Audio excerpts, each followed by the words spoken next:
Bienvenue pour ce nouvel extrait de l'émission Twitch Trop Sport. Bonjour à tous et à toutes et bonjour Antoche. Bonjour à toutes et à tous et bonjour Théo, c'est un plaisir de vous retrouver pour cet extrait de notre dernière émission en live. N'hésitez pas à réagir dans les commentaires de cette vidéo parce qu'évidemment on répond à tous les commentaires. Eh bien, bonne vidéo.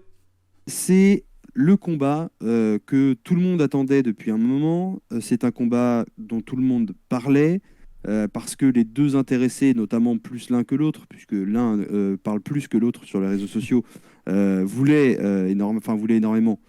Il est dans le trash talking, donc voilà, il dit je vais le coucher. Et en même temps, il dit ça, mais en même temps, quand on lui dit est-ce que tu signeras le combat, non, mais c'est pas intéressant pour moi, etc. Finalement, ce combat avec beaucoup de hype, en tout cas dans le milieu du MMA français, va arriver. C'est le combat, bien sûr, de Baki, Baysangour Shamsudinov, contre Cédric Doumbé au PFL Paris le 7 mars prochain à l'Accor Arena donc de Bercy. Avant, ils étaient au Zénith. Maintenant, ils ont fait la première fois le Zénith avec le fameux Jordan Zebo contre Cédric Doumbé, le fameux 9 secondes. Enfin, vous avez l'occasion aussi de retrouver notre vidéo sur ce combat-là sur notre chaîne YouTube. N'hésitez pas à la checker aussi si vous voulez avoir un peu la backstory de tout ça. Mais en tout cas, ce combat-là, on en parle depuis très longtemps. Et du coup, là, on sera enfin fixé dans le cadre du PFL à Paris, à l'Accor Arena, qui a été sold out apparemment en moins de temps même que l'UFC, que les UFC Paris. Alors, en 2 heures, il y avait quasiment plus de place, même plus de place tout court d'ailleurs. Enfin, ça a été très très très très rapide à sold out l'Accor Arena, alors qu'il y a quand même, c'est la même capacité que pour l'UFC, donc c'est entre 15 et 20 000 places. Et donc, voilà, le combat Baki contre Cédric Doumbé. Quelles sont tes prédictions, Antoche? Qu'est-ce que tu vois sur ce combat? Et puis, qu'est-ce que tu penses aussi de ce combat qu'on pensait à limite ne jamais voir et qui finalement aura bien lieu? Ouais, effectivement, c'est ce que j'allais dire, on pensait ne jamais le voir et j'ai été très surpris de voir que ce combat a été annoncé parce que, et on en a déjà parlé sur la chaîne il y a peut-être bien un an de ça, quand on parlait déjà de Cédric Doumbé dans ses premiers combats de MMA, notamment MMA GP, etc., où il y avait déjà le trash talk avec Baki et l'éventualité d'un combat entre les deux. On disait que c'était vraiment pas une bonne opération de le faire à l'époque parce que c'était deux combattants qui étaient sur la montée et que ce serait dommage d'en couper un dans sa montée aussi vite. Je trouve qu'on est un peu encore dans cette situation-là où il y en a forcément un des deux qui va être coupé net dans sa montée après ce combat. C'est sûr et certain vu toute la hype qu'il y a autour de ce combat. Et dans tous les cas, ça sera dommage que ça soit une défaite de Cédric ou une défaite de Baki que l'un ou l'autre se fasse freiner dans sa carrière maintenant. Alors qu'ils étaient vraiment sur une pente ascendante plus quoi. Cédric Doumbé, on le sait depuis le KO de Jordan Zebo, et Baki, on le sait aussi depuis longtemps avec les énormes performances qu'il a pu faire à Arès et qu'on disait justement que c'était un jeune prospect français qui allait aller très très loin. Donc là, très surpris déjà de l'annonce de ce combat. Mais agréablement surpris quand même parce qu'on sait qu'on va avoir une belle confrontation et c'est vrai que depuis le temps qu'on entend parler de cette éventuelle confrontation, là on va enfin pouvoir la voir, et depuis le temps qu'on entend aussi des pronostics de Baki va tuer, va soumettre Doumbé, et à l'inverse Doumbé fume Baki très rapidement aussi, on va enfin avoir le fin mot de cette histoire, et donc ça fait plaisir. En plus, en main event d'une très belle carte du PFL Paris, qui a aussi été rejointe en co-main event par le Lazy King Abdul Abdouragimov. Donc ça fait aussi plaisir de voir Abdul combattre en co-main event de cette carte. Donc finalement, ça va être dommage pour un des deux. Mais la hype est vraiment présente et c'est très cool de pouvoir accéder à ce combat néanmoins. Par contre, niveau pronostic, c'est vrai que c'est assez difficile à pronostiquer. Moi, je dirais avantage à Baki pour l'expérience MMA, pour le cardio et pour la lutte. Alors, effectivement, tous les combats de MMA commencent debout. Effectivement, Cédric, s'il te touche, il te couche. mais, euh, mais je pense que d'abord, Baki ne sera pas aussi simple à coucher que Jordan Zebo et que les autres adversaires que Doumbé a pu avoir en MMA jusque-là. Même si je nie pas le fait que si Doumbé touche bien Baki, il peut très bien le coucher. Franchement, Doumbé, il tape tellement fort qu'il pourrait coucher, je pense, n'importe qui dans sa catégorie, et Baki compris. Mais je pense que l'expérience de Baki, sa technicité, même en striking, va faire qu'il va être plus difficile à toucher et donc plus difficile à coucher aussi. Donc c'est là que je donnerais l'avantage à Baki, c'est de pas se faire coucher tout de suite, en tout cas, dans le début des rounds. Après, pour moi, je pense que Baki, il va aller coller Cédric, il va soit l'emmener au sol, soit le lutter contre la cage. Je pense qu'on va surtout avoir affaire à un combat de grappling. Moi, je vois bien un combat qui va être, comme on dit, des câlins contre la cage, où vraiment je pense que Baki va presser Cédric contre la cage et va le mettre dans une situation très compliquée, parce que je pense que si Cédric est pressé contre la cage par Baki, je vois mal comment il pourrait réussir à s'en sortir, parce que ouais, je pense qu'il n'a pas du tout le niveau de grappling et de lutte qu'a Baki. Pour moi, Baki, il a un niveau de lutte et de grappling qui est assez important, presque stratosphérique, par rapport à un Doumbé qui a un niveau stratosphérique en pied-point, mais qui est encore un débutant, enfin en tout cas un amateur au niveau de grappling et de lutte.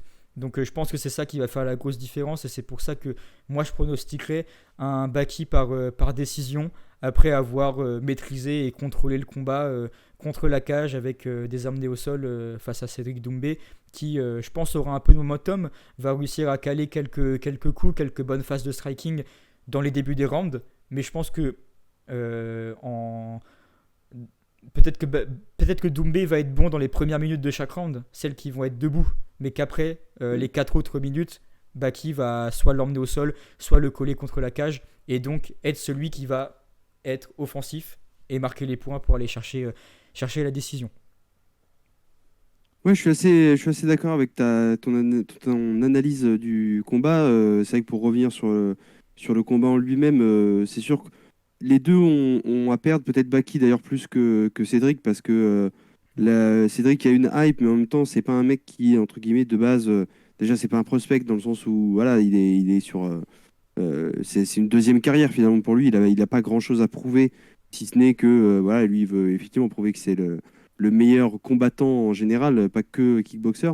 Mais dans le sens où voilà, on se dit que s'il perd, ce sera un peu moins grave que si Baki se fait coucher par un ancien, enfin par un kickboxer, etc. Enfin, il y a, je trouve, plus de hype, enfin plus de choses à perdre du côté de Baki que de côté Doumbé. Même si les deux, de toute façon, seront, comme tu disais, freinés dans leur carrière, parce qu'il y a une grosse, énorme hype autour de Doumbé depuis son KO sur Jordan Zebo. Et en même temps, si Baki se fait coucher par Doumbé, ça la fout mal sur son record actuel en MMA, et puis sur ses perspectives d'avenir. Sur le combat en tant que tel, je suis assez d'accord avec toi sur l'idée que de toute façon, voilà, Doumbé, il te touche, il te couche. Ça pourrait être son slogan, C'est clair. son slogan publicitaire. Mais d'un autre côté, voilà, on a un Baki qui est expérimenté. On a un Baki voilà, qui connaît, enfin, qui sait comment s'y prendre, qui s'entraîne avec Khamzat Chimaev notamment. Donc voilà, on a un Baki qui monte en puissance, mais qui est pas encore, pour moi, au maximum des capacités qu'il pourrait développer. Je pense qu'il a encore une marge de progression, Baki, même s'il est déjà très très fort, hein. C'est aussi pour ça qu'il est un des prospects. Mais il ne faut pas non plus négliger le fait que Doumbé, il mange de la lutte depuis 5-6 ans, je crois, que c'est comme ça. Enfin, il n'a pas commencé la lutte hier. Il a l'air d'être quand même visiblement plus assidu que d'autres comme Cyril Gane, par exemple. Décidément, Cyril Gane prend des balles perdues à chacune de mes interventions. Mais non, mais voilà, il a l'air quand même d'être plus assidu, parce qu'il sait de toute façon que c'est là où il pêche. Donc pour moi, il n'est pas aussi bon que Baki, qui a un super judo. Et il va falloir que Cédric fasse très attention à ça. Mais en même temps, faut pas non plus se dire que s'il va au sol, enfin si les deux vont au sol, etc., avec Baki à la main, forcément Baki va le laver, quoi.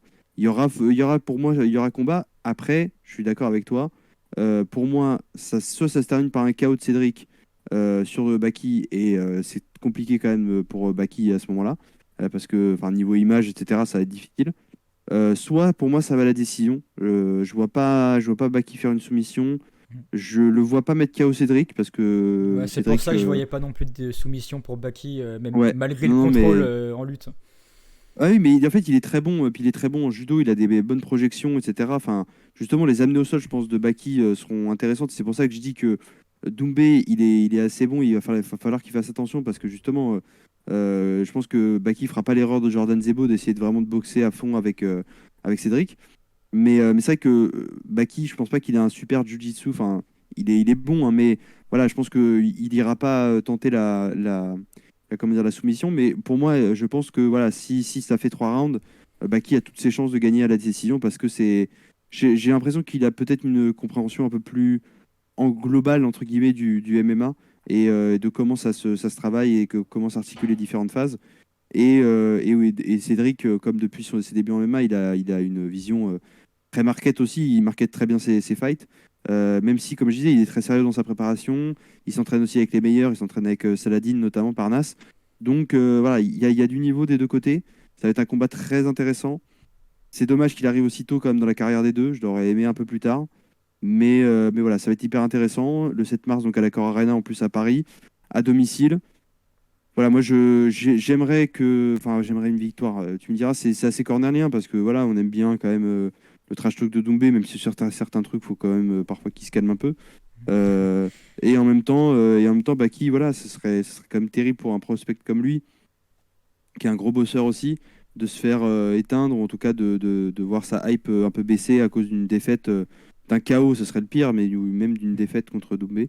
Donc ouais, moi j'espère, je m'attends à un combat intéressant. J'espère qu'il le sera vraiment et qu'on n'aura pas un bis repetita de Jordan Zebo, à la fois pour le spectacle et puis aussi pour Baki. Mais voilà, j'espère, moi j'irais décision Baki si je devais me prononcer. Mais en tout cas, comme on l'a mis aussi en short sur notre YouTube, je vous invite à aller le voir. Qui était effectivement un montage. On a eu beaucoup de commentaires en disant que c'était un montage. Oui, c'est le principe des, Ah, mais des mèmes, il y comme a on des dit au gens, Bénin. il y a des gens pas fut de chute hein, sur Non, Internet. mais voilà, c'est. Non, mais ça, en tout cas, des gens pas, qui sont clairement pas habitués au code d'Internet, hein. C'est le principe d'Internet de faire des mèmes, en fait. Pareil, ça existe aussi juste avec une image, mais la plupart du temps, l'image, enfin, la légende humoristique qui va avec ne correspond pas du tout à la réelle situation de l'image. Bref, donc on avait fait un short sur le combat justement Baki Doumbé. Et pour moi, voilà, les gens qui disent que Cédric va laver Baki, je suis pas d'accord. Et que Baki va laver Cédric, pas d'accord non plus. Comme je disais, les deux sont très sérieux. Et je m'attends à un combat très relevé. Et si je devais choisir un vainqueur, je dirais ouais, Baki à la décision. Parce que pour moi, c'est un peu le meilleur scénario de tous. Parce que ça évite à Baki vraiment de perdre en momentum. Et ça évite aussi à Cédric de perdre trop de momentum dans la mesure où il aura toujours le truc de dire bah, en face, c'était un mec quand même pur produit du MMA, qui a plus d'expérience au sol alors que Cédric n'en a pas. Enfin, il y a quand même ce truc où s'il y a un beau combat de 3 rounds qui va à la décision, il y a des chances que ce soit le meilleur scénario pour tous. Mais voilà, donc Je moi, pense ce que sera mon pic, comme on dit. je pense qu'il y a Ouais. aussi, il y a aussi c'est aussi le meilleur scénario pour les deux. Parce que je pense que Mm. Doumbé se rebondirait plus facilement d'une défaite à la décision contre Baki. Oui, aussi. Parce que ça serait pas une défaite ridicule. Comme on le Mm. disait, on le voit pas se faire soumettre et encore moins se faire, Non. se faire KOT, comme dirait Benoît, par Baki. Donc, dans tous les cas, ça serait pas une défaite humiliante pour Cédric. Il pourrait rebondir assez facilement avec la hype qu'il a et les gens qui le suivent sur un prochain combat au PFL. Tu vois, il n'y a pas de souci. Alors que si Baki se fait mettre KO ou perd, même à une décision contre Cédric, on sait jamais. Je la vois pas arriver, mais on sait jamais si Doumbé vient à gagner par décision. Je trouve que ça serait plus compliqué pour Baki après de se relever. Donc, finalement. Pronostiquer un Baki par décision, c'est à la fois ce qu'on pense, on va dire, d'un point de vue analyse de combat, mais c'est aussi ce qu'on aimerait d'un point de vue analyse matchmaking et carrière pour les deux combattants. Parce qu'au moins, Baki, au moins, il n'a pas cette descente en enfer comme a pu l'avoir Jordan Zebo après l'humiliation qu'il a pu avoir face à Doumbé. Parce qu'il y a aussi un truc qui est très important à prendre dans ce combat et que je voulais évoquer, c'est l'aspect psychologique. Parce qu'il n'y a personne depuis McGregor, j'ai envie de dire, dans le MMA international, qui amène ce niveau de trash talk et de pression mentale sur ses adversaires que Cédric Doumbé. Je veux dire, c'était impressionnant quand McGregor a détruit Aldo en dehors de la cage avant de le détruire dans la cage. Ça a été impressionnant comment Cédric a détruit Zebo avant de le détruire dans la cage. Là, Cédric, il a déjà commencé son opération Trash Talk. On sait qu'il est suivi en masse par les gens. Et on sait que le 7 mars, à l'Accor Arena, il y aura 15 000 personnes qui vont crier Baki, t'es mort pendant l'entrée et pendant l'annonce du combat. Et c'est ça, je pense, un des plus gros facteurs à prendre en compte dans une potentielle victoire de Doumbé. Ça va être l'aspect psychologique de Baki. Est-ce qu'il va réussir à se défaire de ce trash talk, ou est-ce qu'au contraire, il va être atteint par autant de pression? Ça, il n'y a que lui qui peut en avoir la réponse. Lui et les personnes qui sont dans son équipe pour justement le coacher mentalement et le préparer à ça. Mais Baki, il faut vraiment, s'il veut avoir une chance, je pense, il faut vraiment qu'il reste en dehors de ce truc de trash talk, qu'il ne se fasse pas atteindre par ça, parce que c'est clairement ça ferait clairement pour moi, c'est ce qui fait la plus grosse partie des victoires de Doumbé, c'est l'atteinte psychologique qu'il met à ses adversaires. Et ça, c'est sûr que Baki n'a jamais vécu ça, et donc ça peut être un gros tournant. Néanmoins, je pense que Baki est plus solide mentalement que Jordan Zebo. Je pense qu'il va être plus préparé, parce que à l'inverse de Jordan Zebo, il sait ce qui va lui arriver. Il sait que les gens vont crier Baki, t'es mort dans la salle. D'ailleurs, Doumbé, qui était aujourd'hui à Tours pour un événement de boxe, je crois, et qui justement a fait, a fait le fameux Baki, t'es mort pour la première fois, donc dans une salle, il devait y avoir peut-être 1000 personnes, tu vois, pas plus, mais c'était déjà une dinguerie de se dire que les gens sont déjà en train de le faire, et les gens suivent Cédric dans son opération de trash talking. Et donc c'est sûr que les gens de l'Accor Arena, les 15 000 personnes, vont suivre Cédric dans ce traditionnel Baki, t'es mort. Et ça peut avoir un gros impact, et il va falloir voir au moment du combat et après le combat surtout à quel point est-ce que Baki aura été impacté ou pas. Oui, c'est une particularité, que tu l'as dit, des combats qu'on avait vus à l'époque avec McGregor, etc., de travailler finalement son adversaire psychologiquement avant de le travailler dans l'octogone. Il y a cette dimension-là, mais je suis assez d'accord avec ce que tu as dit à la fin. Moi, je pense aussi que Baki est plus fort mentalement que Jordan Zebo, et je pense que Baki, en tout cas j'espère pour lui, qu'il arrivera à se conditionner mentalement un peu comment dire, comme disait Daniel Warin sur le combat Benoît Saint-Denis contre Dustin Poirier. C'est Poirier ou pas, je m'en fous en fait. On vient pour l'éteindre, on vient pour le défoncer. Le mec, il peut parler, il peut dire ce qu'il veut.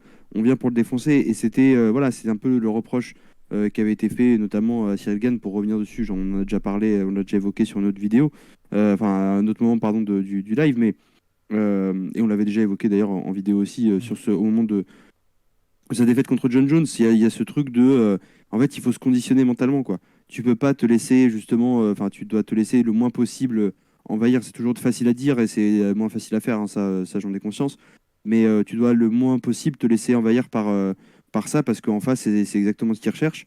Et donc oui, c'est vrai que Doumbé il a ce truc là, mais Baki il est quand même moins je trouve il va sûrement être moins affecté. Enfin, en tout cas, je lui souhaite, parce que justement, il a l'air mieux conditionné mentalement.